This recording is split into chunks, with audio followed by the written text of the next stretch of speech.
ನರೇಂದ್ರ ಮೋದಿ ಸಚಿವ ಸಂಪುಟ ಯಾವಾಗ ಬೇಕಾದರೂ ವಿಸ್ತರಣೆ ಆಗಬಹುದು. ನಮ್ಮ ರಾಜ್ಯದಲ್ಲಿ ಯಾರಿಗೆ ಮಂತ್ರಿ ಸ್ಥಾನ ಸಿಗೋ ಸಾಧ್ಯತೆ ದಟ್ಟವಾಗಿದೆ. ನಮ್ಮ ರಾಜ್ಯದಲ್ಲಿ ಬಿಜೆಪಿಯ ರಾಜ್ಯಾಧ್ಯಕ್ಷ ಸ್ಥಾನ ಕೂಡ ಬದಲಾಗಬಹುದು. ಯಾರಿಗೆ ಸಿಗೋ ಸಾಧ್ಯತೆ ಇದೆ. ಇದೀಗ ಅಂತಿಮ ಘಟ್ಟಕ್ಕೆ ಬಂದ ಹಾಗಿದೆ. ಇತ್ತೀಚೆಗಷ್ಟೇ ಬಿಜೆಪಿಯ ಕೇಂದ್ರೀಯ ಮಂಡಳಿಯಲ್ಲಿ ಬದಲಾವಣೆಗಳಾಗಿದ್ದನ್ನು ನಾವು ನೋಡಿದ್ದೀವಿ. ಉತ್ತರ ಪ್ರದೇಶ, ಗುಜರಾತ್ನ ಚುನಾವಣೆ ಹಿನ್ನೆಲೆಯಲ್ಲಿ ಬರುವ ವರ್ಷದ ಫೆಬ್ರವರಿ ಮಾರ್ಚಲ್ಲಿ ಬರ್ತಾ ಇರುವಂಥ ಹಿನ್ನೆಲೆಯಲ್ಲಿ ಬಹಳಷ್ಟು ಅವಕಾಶಗಳನ್ನು ಉತ್ತರ ಪ್ರದೇಶ್, ಗುಜರಾತ್ನವರಿಗೆ ಕೊಟ್ಟಿದ್ದಾರೆ. ತೇಜಸ್ವಿ ಸೂರ್ಯ ಅವರನ್ನು ಕೂಡ ಯುವ ಮೋರ್ಚಾದ ಅಧ್ಯಕ್ಷ ಸ್ಥಾನ ಏನಿತ್ತು, ರಾಷ್ಟ್ರೀಯ ಅಧ್ಯಕ್ಷರು ಅದನ್ನು ಬದಲಾವಣೆ ಮಾಡಿದರು. ಸೊ ಈ ಬದಲಾವಣೆ ನೋಡ್ತಾ ಇದ್ದರೆ ತೇಜಸ್ವಿ ಸೂರ್ಯಗೆ ಮಂತ್ರಿ ಸ್ಥಾನ ಸಿಕ್ಕುತ್ತಾ, ಅಥವಾ ಬೆಂಗಳೂರು ಕೇಂದ್ರದಿಂದ PC ಮೋಹನ್ ಕಾಯ್ತಾ ಇದ್ದಾರೆ, ಅವಕಾಶ ಸಿಗಬಹುದಾ? ಜೆನ್ಸಿಗಳತ್ತ ಮೋದಿಯ ಗಮನ ಕೇಂದ್ರೀಕರಿಸಿದ್ದಾರೆ. ಮೋದಿ ಈ ಬಾರಿ ರೆಡ್ ಫೋರ್ಟಲ್ಲಿ ಸ್ವಾತಂತ್ರ್ಯೋತ್ಸವದ ಭಾಷಣ ಮಾಡುವಾಗ ಯುವಕರ ಬಗ್ಗೆ ಬಹಳಷ್ಟು ಮಾತಾಡಿದರು. ಜೆನ್ಸಿ ಪ್ರೊಟೆಸ್ಟ್ ಆದಮೇಲೆ BJP ಮಾತ್ರ ಅಲ್ಲ, ದೇಶಾದ್ಯಂತ ಜೆನ್ಸಿಗಳತ್ತ ಎಲ್ಲರ ಗಮನ ನೆಟ್ಟಿದೆ. ಯಾವ ಜೆನ್ಸಿಗಳು ನರೇಂದ್ರ ಮೋದಿ ಸಚಿವ ಸಂಪುಟದಲ್ಲಿ ಇರ್ತಾರೆ? ಅಟ್ಲೀಸ್ಟ್ ಜೆನ್ಸಿಗಳಲ್ಲದೆ ಇದ್ದರೂ ಕೂಡ ಜೆನ್ಸಿಗಳ ಮನವೊಲಿಸೋದಕ್ಕೆ, ಜೆನ್ಸಿಗಳ ರೆಪ್ರೆಸೆಂಟೇಷನ್ ರೀತಿ ಯಾವ ಯುವಕರನ್ನ ಮಂತ್ರಿಮಂಡಲಕ್ಕೆ ತಗೋತಾರೆ, ಇದೆಲ್ಲದರ ಬಗ್ಗೆ ಡೀಟೇಲ್ ಕೊಡ್ತೀನಿ ನಾನು ನಿಮಗೆ. ವೆರಿ ಇಂಟ್ರೆಸ್ಟಿಂಗ್ ಆಗಿರುವಂಥ BJPಯ ಮಂತ್ರಿಗಳಾಗುವಂಥ ಅವಕಾಶ ಯಾರಿಗಿದೆ ಬಹುತೇಕ ಅನ್ನೋದನ್ನು ಕೂಡ ಹೇಳ್ತೀನಿ. ಈ ವಿಡಿಯೋನ ಕೊನೆವರೆಗೂ ನೋಡಿ. ನಾನು ಓಂ, ಸುಮನ್ TV ಕನ್ನಡಕ್ಕೆ ಸ್ವಾಗತ.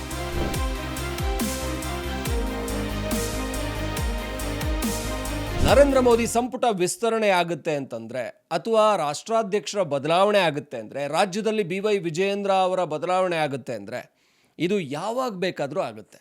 ಅದಕ್ಕೆ ಇತಿ ಮಿತಿ ಇದು ಯಾವುದೂ ಇಲ್ಲ. BJPಯಲ್ಲಿ ಇದ್ದಕ್ಕಿದ್ದ ಹಾಗೇನೆ ನಿರ್ಧಾರಗಳಾಗ್ತವೆ. ಆದರೆ ಹಿಂದೆ ತಯಾರಿ ತುಂಬ ಇರುತ್ತೆ. ಸೊ ಆ ನಿರ್ಧಾರ ಆಗುವಂಥ ಸಾಧ್ಯತೆಗಳು ಬಹುತೇಕ ದಟ್ಟವಾಗಿದೆ. ಸೆಪ್ಟೆಂಬರ್ 17ಕ್ಕೆ ನರೇಂದ್ರ ಮೋದಿ ಹುಟ್ಟುಹಬ್ಬ ಬೇರೆ ಬರ್ತಾ ಇದೆ. ಸೊ ಇದರ ಹಿನ್ನೆಲೆಯಲ್ಲಿ BJP ಒಂದು ತಿಂಗಳು ಅಂದರೆ ನರೇಂದ್ರ ಮೋದಿ ಮುಖ್ಯಮಂತ್ರಿಯಾಗಿ ಅಲ್ಲಿಂದ ಅಧಿಕಾರ ಹಿಡ್ಕೊಂಡು 25 ವರ್ಷ ನಿರಂತರವಾಗಿ ಮುಖ್ಯಮಂತ್ರಿ, ಪ್ರಧಾನಿ ಈ ಒಂದು ಅಧಿಕಾರದಲ್ಲಿ 25 ವರ್ಷ ಇರೋದಕ್ಕೆ ಒಂದು ತಿಂಗಳ ಸೇವಾ ಮಾಸಿಕವನ್ನು ಮಾಡೋದಕ್ಕೆ ಕೂಡ ಹೊರಟಿದೆ. ಇದು ಯಾವಾಗ ಬೇಕಾದರೂ ಬದಲಾಗಬಹುದಾದಂತಹ BJPಯ ಒಂದಷ್ಟು ಪರಿಸ್ಥಿತಿಗಳಲ್ಲಿ ಮಂತ್ರಿಮಂಡಲದ ವಿಸ್ತರಣೆ ಆಗುತ್ತೆ. ಬರುವ ಒಂದು 5-6 ತಿಂಗಳಲ್ಲಿರುವಂತಹ ಗುಜರಾತ್, ಉತ್ತರ ಪ್ರದೇಶ ಚುನಾವಣೆ ಹಿನ್ನೆಲೆಯಲ್ಲಿ ಮಂತ್ರಿಮಂಡಲದಲ್ಲಿ ಹೆಚ್ಚಿನ ಅವಕಾಶಗಳು ಸಿಗುತ್ತೆ. ಇದರ ಜೊತೆಗೆ ಕರ್ನಾಟಕದ ಚುನಾವಣೆ ಕೂಡ ಮುಂದಿನ 1-1.5 ವರ್ಷದಲ್ಲಿರೋದ್ರಿಂದ ಹೆಚ್ಚಿನ ಮಹತ್ವವನ್ನು ಕರ್ನಾಟಕಕ್ಕೆ ಕೂಡ ಕೊಡ್ತಾರೆ ಅನ್ನುವಂಥದ್ದು. ಹಾಗಾದರೆ ಯಾರು ಕರ್ನಾಟಕದಿಂದ ಮಂತ್ರಿ ಆಗ್ತಾರೆ? ಬಹುತೇಕ ರೇಸಲ್ಲಿರುವಂಥದ್ದು ಯುವಕರು ಅಂತ ಬಂದರೆ ಅದು ತೇಜಸ್ವಿ ಸೂರ್ಯ ಮುಂಚೂಣಿಯಲ್ಲಿದ್ದಾರೆ. ಜೊತೆಗೆ BY ರಾಘವೇಂದ್ರ ಅವರಿಗೆ ಕೂಡ ಮಂತ್ರಿ ಸ್ಥಾನ ಸಿಗುವಂಥ ಸಾಧ್ಯತೆ ದಟ್ಟವಾಗಿದೆ. ಇದು BJP ಯಾಕೆ ಇದನ್ನು ಮಾಡುತ್ತೆ ಅಂತ ಹೇಳಿದರೆ, ಇಲ್ಲಿ 2 ಕ್ರೈಟೀರಿಯಾ ಇದೆ. ಒಂದು BSY, ಇನ್ನೊಂದು ಜೆನ್ಸಿ ಕ್ರೈಟೀರಿಯಾ. ಒಂಥರದಲ್ಲಿ BY ರಾಘವೇಂದ್ರ ತಮ್ಮನ್ನು ತಾವು 50 ವರ್ಷ ದಾಟಿರುವಂಥ ಹಿರಿಯ ರಾಜಕಾರಣಿ ಅಂತ ಎಲ್ಲೂ ಬಿಂಬಿಸ್ಕೊಂಡಿಲ್ಲ. 4 ಬಾರಿ ಸಂಸದರಾಗಿದ್ದರೂ ಕೂಡ ಇನ್ನೂ ಯುವಕರ ರೀತಿಯಲ್ಲೇ ಬ್ಲೇಸರ್ ಹಾಕ್ಕೊಂಡು ಒಂದು ಸ್ಟೈಲಿಶ್ ಆದಂಥ ಪಾಲಿಟಿಕ್ಸನ್ನು, ಇವತ್ತಿನ ಎಲ್ಲ ರಾಜಕಾರಣಿಗಳು ಸ್ಟೈಲಿಶ್ ಪಾಲಿಟಿಕ್ಸನ್ನು ಮಾಡ್ತಾರೆ. ಅಂದರೆ ಅವರ ಕಾಸ್ಟ್ಯೂಮು, ಅವರ ಸ್ಟೈಲ್ ಬಗ್ಗೆ ಕೂಡ ಗಮನ ಹರಿಸ್ತಾರೆ. ಯಾಕಂದರೆ ಎಷ್ಟು ನಿಮ್ಮ ಔಟ್ಲುಕ್ ಇಂಪಾರ್ಟೆಂಟ್ ಆಗಿದೆ ಅಂತ ಹೇಳಿದ್ರೆ, ಇವತ್ತು ನೀವು ಏನು ಮಾಡ್ತೀರಾ ಅನ್ನೋದು, ಕೆಲಸದಲ್ಲಿ ಏನು ಮಾಡ್ತೀರಾ ಅನ್ನೋದು ಮುಖ್ಯ ಆಗಿಲ್ಲ, ನಿಮ್ಮ ಔಟ್ಲುಕ್ ಏನಾಗಿದೆ ಅನ್ನೋದು ಮುಖ್ಯ ಆಗಿದೆ. ಇನ್ನು ದೇಶದ ಪ್ರಧಾನಿಯಾಗಿರುವಂಥ ನರೇಂದ್ರ ಮೋದಿ ಕೂಡ ಅಷ್ಟು ತಮ್ಮ ಡ್ರೆಸ್ಗಳಿಗೆ, ಕಾಸ್ಟ್ಯೂಮ್ಗಳಿಗೆ, ತಮ್ಮ ಸ್ಟೈಲ್ಗೆ ಇಂಪಾರ್ಟೆನ್ಸನ್ನು ಕೊಡ್ತಾರೆ. ಹಾಗಂತ ಕೆಲಸ ಮಾಡ್ತಾರೆ ಇಲ್ಲ, ಇದು ಸದಾ ಚರ್ಚೆ ಆಗ್ತಾ ಇರುತ್ತೆ. ಆದರೆ ಮೋದಿ ಹಾಕುವಂಥ ಡ್ರೆಸ್ಸು, ಮೋದಿ ಮಾತಾಡುವಂಥ ರೀತಿ, ಇದರ ಬಗ್ಗೆ ಚರ್ಚೆ ಜಾಸ್ತಿ ಆಗ್ತಾ ಇರುತ್ತೆ ಮೋದಿ ಕೆಲಸಕ್ಕಿಂತ. ಹಾಗಾಗಿ ಮೋದಿನ ಫಾಲೋ ಮಾಡುವಂಥವರು ಅಷ್ಟೇ ಸ್ಟೈಲಿಶ್ ಪೊಲಿಟಿಷಿಯನ್ಸ್ ಆಗೋದಕ್ಕೆ ಇವಾಗ ಬಯಸ್ತಾರೆ. ಅದರಲ್ಲೂ ಜೆನ್ಸಿಗಳನ್ನು ಸೆಳಿಬೇಕು ಅಂದರೆ ಸ್ಟೈಲಿಶ್ ಆಗಿರಲೇಬೇಕು. ಈಗ ಕರ್ನಾಟಕದಿಂದ ತೇಜಸ್ವಿ ಸೂರ್ಯ ಒಂಥರ ಸ್ಟೈಲಿಶ್, ಜೊತೆಗೆ ಜೆನ್ಸಿಗಳಿಗೆ ಹೆಚ್ಚಿನ ರೆಪ್ರೆಸೆಂಟೇಷನ್ ಕೊಡುವ ರೀತಿಯಲ್ಲಿ ಯುವ ಘಟಕದ ರಾಷ್ಟ್ರಾಧ್ಯಕ್ಷರಾಗಿದ್ದು, BJP Yuva Morcha BGYM, so ಯುವ ಮೋರ್ಚಾದ ರಾಷ್ಟ್ರೀಯ ಅಧ್ಯಕ್ಷರಾಗಿದ್ದವ್ರನ್ನ ಆ ಸ್ಥಾನದಿಂದ ಮುಕ್ತಿಗೊಳಿಸಲಾಗಿದೆ. ಹಾಗಾದರೆ ತೇಜಸ್ವಿ ಸೂರ್ಯಾಗ ನೆಕ್ಸ್ಟು ಅಂದರೆ ಬೆಂಗಳೂರು ಏನು ದಕ್ಷಿಣದಿಂದ ಆಯ್ಕೆಯಾಗಿದ್ದವರು. ಸಡನ್ನಾಗಿ ಇವರು ಅಂದರೆ ಬಿ ಜೆ ಪಿಯ ಯುವ ನಾಯಕ ಇದ್ದಕ್ಕಿದ್ದಾಗೆ ರಾಷ್ಟ್ರೀಯ ಅಧ್ಯಕ್ಷ ಸ್ಥಾನವನ್ನು ಕೊಟ್ಟರು ಯುವ ಘಟಕದ್ದು. ಸೊ ಕೊಟ್ಟ ನಂತರ ಏನು ಅಂತಂದರೆ ಅದಕ್ಕೆ ನ್ಯಾಯವನ್ನು ಒದಗಿಸಿದ್ದಾರೆ ತೇಜಸ್ವಿ ಸೂರ್ಯ. ಅತ್ಯಂತ ಯಶಸ್ವಿಯಾಗಿ 2ನೇ ಬಾರಿ ಕೂಡ ಸಂಸದರಾದರು. ಹಾಗೆಯೇ ಅಂತರ ಕೂಡ ಹೆಚ್ಚಿಸ್ಕೊಂಡ್ರು.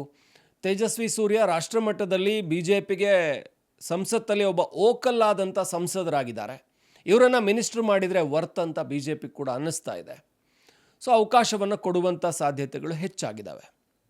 ಅದರಲ್ಲೂ ಕರ್ನಾಟಕದಲ್ಲಿ 2028ರ ಚುನಾವಣೆಯನ್ನು ಗಮನದಲ್ಲಿಟ್ಟುಕೊಂಡು ಮುಂದಿನ GBA ಚುನಾವಣೆಗಳು ಬಂದರೆ ಆಗ ಕೂಡ ಬಿ ಜೆ ಪಿಯನ್ನು ಬೆಂಗಳೂರು ಮಟ್ಟದಲ್ಲಿ ಬೆಂಗಳೂರನ್ನ ಬಿ ಜೆ ಪಿಯ ಭದ್ರಕೋಟೆ ಅಂತ ಏನು ಹೇಳುತ್ತೆ ಬಿ ಜೆ ಪಿ ಅಂದ್ಕೊಂಡಿದೆ. 2008ರಿಂದ ನಿರಂತರವಾಗಿ ಬಿ ಜೆ ಪಿ ಬೆಂಗಳೂರಲ್ಲಿ ಗೆಲ್ತಾ ಬರ್ತಾ ಇದೆ. 4ಕ್ಕೆ 4 ಲೋಕಸಭಾ ಕ್ಷೇತ್ರಗಳನ್ನು ಬೆಂಗಳೂರು ಗ್ರಾಮಾಂತರ 1 DK ಸುರೇಶ್ ಗೆಲ್ತಾ ಇದ್ದರು. ಈ ಬಾರಿ ಬಿ ಜೆ ಪಿ JDS ಅದನ್ನು ಕೂಡ ಬಿ ಜೆ ಪಿ ಅಭ್ಯರ್ಥಿನೇ ಕಣಕ್ಕಿಳಿಸಿ ಗೆದ್ದುಕೊಂಡಿದೆ. ಹಾಗಾಗಿ ಬಿ ಜೆ ಪಿಗೆ ಈ ಬಾರಿ ಬೆಂಗಳೂರಿಗೊಂದು ಮಂತ್ರಿ ಸ್ಥಾನ ಅಂತೂ ಖಚಿತ. ಅದು ತೇಜಸ್ವಿ ಸೂರ್ಯಗೆ ಸಿಗುವಂಥ ಸಾಧ್ಯತೆ ದಟ್ಟವಾಗಿದೆ. PC ಮೋಹನ್ 4 ಬಾರಿ ಸಂಸದರಾಗಿದ್ದಾರೆ. ಅವರಿಗೆ ಸಿಗಬೇಕಿತ್ತು ಅನ್ನುವಂಥದ್ದಿದೆ. 2 ಬಾರಿ ತೇಜಸ್ವಿ ಸೂರ್ಯ ಆಗಿರೋದು, 4 ಬಾರಿ ಆಗಿರುವಂಥವ್ರಿಗೆ ಅವಕಾಶ ಇಲ್ವಾ? ಯಾಕೆಂದರೆ ಇಲ್ಲಿ ಇನ್ನೊಂದನ್ನು ಕೂಡ ಗಮನಿಸಬೇಕು. HD ಕುಮಾರಸ್ವಾಮಿ ಏನಾದರೂ ಮಂತ್ರಿ ಸ್ಥಾನವನ್ನು ಬಿಟ್ಟು ರಾಜ್ಯ ರಾಜಕಾರಣಕ್ಕೆ ಬರ್ತೀವಿ ಅಂತಂದಾಗ ಅದು ಸಿಗುವಂಥ ಸಾಧ್ಯತೆ ಇರುವಂಥದ್ದು ಮಂಜುನಾಥ್ ಅವರಿಗೆ, ಡಾಕ್ಟರ್ ಮಂಜುನಾಥ್ ಅವರಿಗೆ, CN ಮಂಜುನಾಥ್ ಅವರಿಗೆ ಸಿಗುತ್ತೆ. ಹಾಗಾಗಿ ಸದ್ಯಕ್ಕಂತೂ ತೇಜಸ್ವಿ ಸೂರ್ಯ ಬಹುತೇಕ ಮಂತ್ರಿ ಆಗುವ ಸಾಧ್ಯತೆ ದಟ್ಟಾಗಿದ್ದಾವೆ. ಇನ್ನೊಂದು BY ರಾಘವೇಂದ್ರ. ಯಾಕೆ BY ರಾಘವೇಂದ್ರ? ಸಹಜವಾಗಿ ರಾಜ್ಯದಲ್ಲಿ ಏನು ನಿತಿನ್ ನಬೀನ್ ಬಂದ ನಂತರ ರಾಷ್ಟ್ರೀಯ ಕಾರ್ಯಕಾರಿಣಿಯಲ್ಲೇನು ಬದಲಾವಣೆ ಆಯಿತೋ ಅಲ್ಲಿ ಹೊಸ ಉಪಾಧ್ಯಕ್ಷರುಗಳು, ಹೊಸ ಕಾರ್ಯದರ್ಶಿಗಳನ್ನು ತಂದಿದ್ದಾರೆ. ಸಂಘಟನಾ ಕಾರ್ಯದರ್ಶಿಗಳನ್ನು ಕೂಡ ಬದಲಾಯಿಸಿದ್ದಾರೆ. ಇದೆಲ್ಲ ಬದಲಾವಣೆ ಆದಾಗ ಕರ್ನಾಟಕಕ್ಕೆ ಸಿಕ್ಕಿದ್ದು ಕೇವಲ 2 BL ಸಂತೋಷ್ ಯಥಾಸ್ಥಿತಿ ಮುಂದುವರೆದ್ರೆ ನಾಗರಾಜ್ ಅವರಿಗೆ ಕುರುಬ ಕೋಟಾದಲ್ಲಿ ಅವ್ರನ್ನ ಮುಂದುವರಿಸಿದರು. ಅಂದರೆ ಅವರಿಗೆ ಅವಕಾಶ ಸಿಕ್ತು. ಸೊ ಕುರುಬರಿಗೆ ಹೆಚ್ಚಿನ ಮಹತ್ವ ಕೊಡಬೇಕು. ಸಿದ್ದರಾಮಯ್ಯನವರು ರಾಜಕೀಯದಿಂದ ವಿಮುಖ ಆದ ನಂತರ ಬಿ ಜೆ ಪಿಯಲ್ಲಿ ಹೇಗೆ ಮೇಘಾಲಯಕ್ಕೆ ರಾಜ್ಯಪಾಲರನ್ನಾಗಿ ಕುರುಬರನ್ನು ಬಿ ಜೆ ಪಿ ಆ ಸಮುದಾಯದಿಂದ ಕಳಿಸಿದ್ರು. ಸೊ ಕರ್ನಾಟಕದಿಂದ ಏನು ಮೈಸೂರು MP ಆಗಿ ಸ್ಪರ್ಧೆ ಮಾಡ್ತಾ ಇದ್ದವರು, ಸೊ ಅವರನ್ನು ಆಮೇಲೆ ಬದಲಾಯಿಸಿ ಹಾಸನಕ್ಕೆ ತೊಗೊಂಬಂದರು. ಹಾಸನದಲ್ಲಿ ಅವ್ರು ಸೋತೋದ್ರು. ಪ್ರತಾಪ್ ಸಿಂಹ ಮೈಸೂರಲ್ಲಿ ಗೆದ್ದರು. ಸೊ ಈಗ ಬಿ ಜೆ ಪಿ ಹೆಚ್ಚಿನ ಒತ್ತನ್ನು ಕುರುಬ ಮತಗಳನ್ನು ಸೆಳೆಯೋದಕ್ಕೆ ಪ್ರಯತ್ನ ಮಾಡ್ತಾ ಇದೆ. ಸೊ ಪ್ರೊಫೆಸರ್ ನಾಗರಾಜ್ ಅವ್ರಿಗೆ ಕೊಟ್ಟಿರುವಂಥದ್ದು. ಅದು ಬಿಟ್ಟರೆ ಬಿ ಜೆ ಪಿಲಿ ಹೆಚ್ಚಿನ ಅವಕಾಶಗಳಿಲ್ಲ. ಈಗ ತೇಜಸ್ವಿ ಸೂರ್ಯ ಅವ್ರನ್ನ ಆ ರಾಷ್ಟ್ರೀಯ ಯುವ ಮೋರ್ಚಾದ ಅಧ್ಯಕ್ಷ ಸ್ಥಾನದಿಂದ ವಿಮುಕ್ತಿಗೊಳಿಸಿದ ನಂತರ ಈಗ ಅವರಿಗೆ ಮಂತ್ರಿ ಸ್ಥಾನ. ಇನ್ನು ನಾವು ಹೇಳೋಕೊಟ್ಟಿದ್ದು BY ವಿಜಯೇಂದ್ರ ಅವರನ್ನು ರಾಜ್ಯಾಧ್ಯಕ್ಷ ಸ್ಥಾನದಿಂದ ತೆಗೆದು ಸೋಮಣ್ಣ ಅವ್ರನ್ನ ಆ ಸ್ಥಾನಕ್ಕೆ ತರುವಂಥ ಸಾಧ್ಯತೆ ದಟ್ಟವಾಗಿದೆ. ಸೋಮಣ್ಣ ಅವ್ರನ್ನ ರಾಜ್ಯಾಧ್ಯಕ್ಷ ಮಾಡಿದರೆ ಅವ್ರಿಗೂ ಕೂಡ ಮಂತ್ರಿ ಸ್ಥಾನವನ್ನು, ಅವ್ರನ್ನೂ ಕೂಡ ಅಲ್ಲಿಂದ ಸದ್ಯ ರೈಲ್ವೆ ರಾಜ್ಯ ಖಾತೆ ಹಾಗೆ ಜಲಶಕ್ತಿ ರಾಜ್ಯ ಖಾತೆ ನಿಭಾಯಿಸ್ತಾ ಇದ್ದಾರೆ. ಸೊ ಅವರನ್ನು ಕೂಡ ರಾಜ್ಯಾಧ್ಯಕ್ಷರನ್ನು ಮಾಡಿ, ಅಂದರೆ ಲಿಂಗಾಯತರನ್ನೇ ಮಾಡಿದಾಗುತ್ತೆ.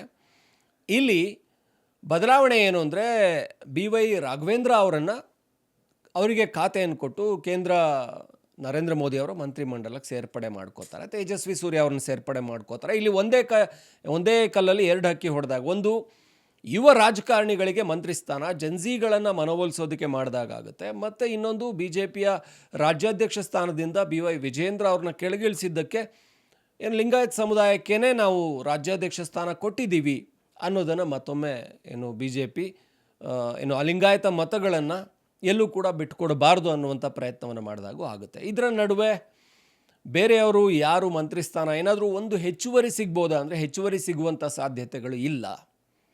ಸೊ ಶೋಭಾ ಕರಂದ್ಲಾಜೆ ಏನಾದರೂ ಅವ್ರನ್ನ ಮಂತ್ರಿ ಸ್ಥಾನದಿಂದ ತೆಗಿತಾರಾ? ಸಾಧ್ಯತೆಗಳು ಇಲ್ಲ. ಮಹಿಳೆಯರಿಗೆ ಹೆಚ್ಚಿನ ಅವಕಾಶಗಳು ಸಿಗಬೇಕು. ಇನ್ನೂ ಕೂಡ ಮಹಿಳಾ ಮೀಸಲಾತಿ ಮಸೂದೆ ಬಂದು 2034ರಲ್ಲಿ 33% ಮಹಿಳಾ ಸಂಸದರು ಇರಬೇಕು ಅಂತಂದಾಗ ಶೋಭಾ ಕರಂದ್ಲಾಜೆ ಜೊತೆಗೆ ಇನ್ನಷ್ಟು ಜನರಿಗೆ ಅವಕಾಶ ಕೊಡಬೇಕಾಗುತ್ತೆ. ಕಾಂಗ್ರೆಸ್ ಈಗಾಗಲೇ ಪ್ರಭಾ ಮಲ್ಲಿಕಾರ್ಜುನ್, ಚಿಕ್ಕೋಡಿಯಲ್ಲಿ ಪ್ರಿಯಾಂಕಾ ಜಾರಕಿಹೊಳಿ ಇಂಥವ್ರನ್ನ ಹೆಚ್ಚು ಮಹಿಳಾ ಸಂಸದರಿಗೆ ಅವಕಾಶ ಕೊಟ್ಟಿದೆ. ಸೊ ಸ್ಪರ್ಧೆಗೂ ಹೆಚ್ಚಿನ ಅವಕಾಶ ಕೊಟ್ಟಿದೆ. ಹಾಗೆ ನೋಡಿದರೆ ಬಿ ಜೆ ಪಿಯಲ್ಲೇ ಮಹಿಳಾ ಸಂಸದರಿಗೆ ಮಹಿಳಾ ಶಾಸಕಿಯರಿಗೆ ಸ್ಪರ್ಧೆ ಮಾಡೋದಕ್ಕೆ ಅವಕಾಶಗಳು ಕಡಿಮೆ ಇದೆ. ಬಿ ಜೆ ಪಿ ಅದನ್ನು ಹೆಚ್ಚಿಸ್ಕೊಳ್ಳೋಕೆ ನೋಡ್ತಾ ಇರುತ್ತೆ. ಶೋಭಾ ಕರಂದ್ಲಾಜೆ ಅವ್ರನ್ನ ತೆಗೆಯುವ ಸಾಧ್ಯತೆಗಳಿಲ್ಲ. ಬಂದರೆ ಸೋಮಣ್ಣ ಬರಬಹುದು, ಅವ್ರು ರಾಜ್ಯಾಧ್ಯಕ್ಷರಾಗ್ಬೋದು ಅನ್ನುವಂಥದ್ದು. ಆ ಸ್ಥಾನಕ್ಕೆ ಏನು ಬಿ ವೈ ರಾಘವೇಂದ್ರ ಅವ್ರಿಗೆ ಅವಕಾಶ ಸಿಗುತ್ತೆ. ಯಡಿಯೂರಪ್ಪನವ್ರನ್ನೂ ಸಮಾಧಾನ ಮಾಡಿದಾಗುತ್ತೆ. ಮತ್ತೊಂದು ಕಡೆ ಜನ್ಸಿಗಳಿಗೆ, ಯುವ ರಾಜಕಾರಣಿಗಳಿಗೆ ಮೋದಿ ಮಂತ್ರಿಮಂಡಲದಲ್ಲಿ ಅವಕಾಶ ಸಿಕ್ಕಿದಾಗುತ್ತೆ. ಸೊ ಇದಾಗುವ ಸಾಧ್ಯತೆಗಳು ಬಹುತೇಕ ದಟ್ಟ ಆಗಿದ್ದಾವೆ ಅಂತ ಬಿ ಜೆ ಪಿ ಆಂತರಿಕ ವಲಯದಲ್ಲಿರುವಂಥ ಚರ್ಚೆ. ಹಾಗೆ ಇದಾಗುವಂಥ ಸಾಧ್ಯತೆಗಳು ದಟ್ಟವಾಗಿದ್ದಾವೆ. ಇದು ಕರ್ನಾಟಕಕ್ಕೆ ಸಂಬಂಧಪಟ್ಟಿದ್ದು. ಬೇರೆಯವರಿಗೆ ಏನು ಮಂತ್ರಿ ಆಗುವಂಥ ಅವಕಾಶಗಳು ಕಡಿಮೆ ಇದೆ ಅಂತ ಹೇಳಲಾಗ್ತಾ ಇದೆ. ಭಾಳಷ್ಟು ಜನ ಏನು ಅಪೇಕ್ಷಿತರಿದ್ದಾರೆ, ಒಂದಷ್ಟು ಜನ ನಾವು ಆಗಬೇಕು ಅಂತಿದ್ದಾರೆ, ಆದರೆ ಅವಕಾಶಗಳು ಕಡಿಮೆ ಇದೆ ಅನ್ನುವಂಥದ್ದಂತೂ ಸ್ಪಷ್ಟ. ಇದು ನಮಗನ್ಸಿದ್ದು, ನಮಗೆ ಬಂದಿರುವಂಥ ಮಾಹಿತಿ. ನಿಮಗೂ ಕೂಡ ಬೇರೆದು ಅನ್ನಿಸ್ಬೋದು. ಇವರು ಮಂತ್ರಿ ಆಗಬೇಕಿತ್ತು, ಇವರಾದ್ರೇ ಕರೆಕ್ಟ್ ಅಂತ ನಿಮಗೂ ಅನ್ನಿಸ್ಬೋದು. ಅವರು ಯಾರಾದರೆ ಒಳ್ಳೆಯದು, ಯಾಕೆ ಆಗಬೇಕು, ಈ ಎಲ್ಲ ಮಾಹಿತಿಗಳನ್ನು ನೀವು ಕೂಡ ಹಂಚ್ಕೊಳ್ಬೋದು. ಮತ್ತಷ್ಟು ಈ ರೀತಿಯ ವಿಶ್ಲೇಷಣೆ ವಿಚಾರದ ಜೊತೆ ನಿಮ್ಮ ಮುಂದೆ ಬರ್ತಾ ಇರ್ತೀವಿ. ನೋಡ್ತಾ ಇರಿ ಸುಮನ್ ಟಿವಿ ಕನ್ನಡ.